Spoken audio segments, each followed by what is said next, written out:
So today we're going to talk about building a marketing communications plan in 6 easy steps. Now, everyone on your chair has a green worksheet, and it says Marketing Toolkit.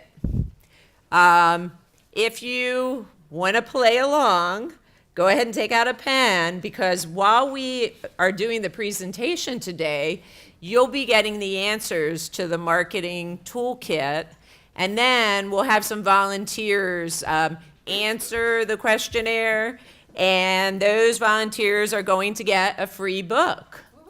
So there are prizes, and I do think it would be fun if you want to get involved and kind of follow along with your marketing toolkit.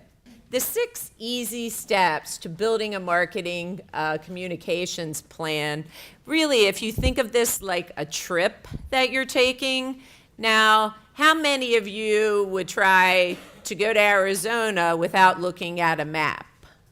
We have one brave soul who's a free spirit. He would do it. But most of us want to have a map. So when we look at the situation analysis, we're really looking at where am I today?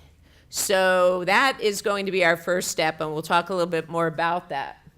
Secondly, you need to know where you're trying to go. So using our trip analogy, you're trying to get to Arizona. So now we know where we are. We're in Silver Spring, Maryland, and we're trying to get to Arizona.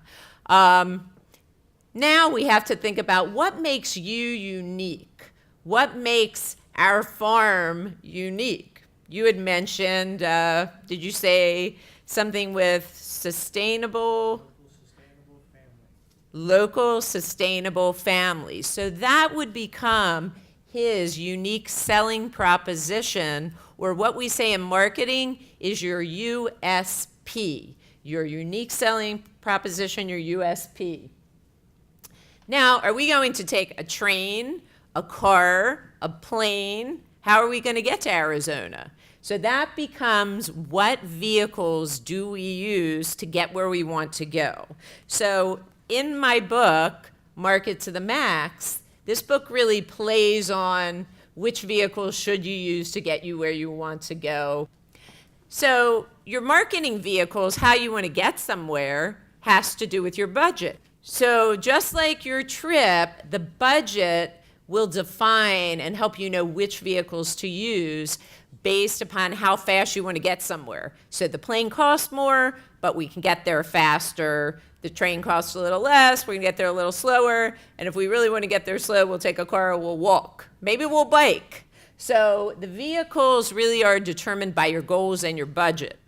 And then finally, how do we measure our success?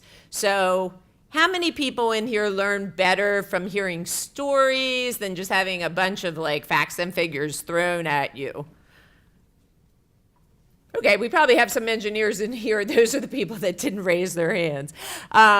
I like to tell stories based on my experience because I think people learn better that way. I think it's more memorable, and some of these are pretty fun. So I tell these stories not to talk about RMR, but really just to give you some stories from my own personal experience.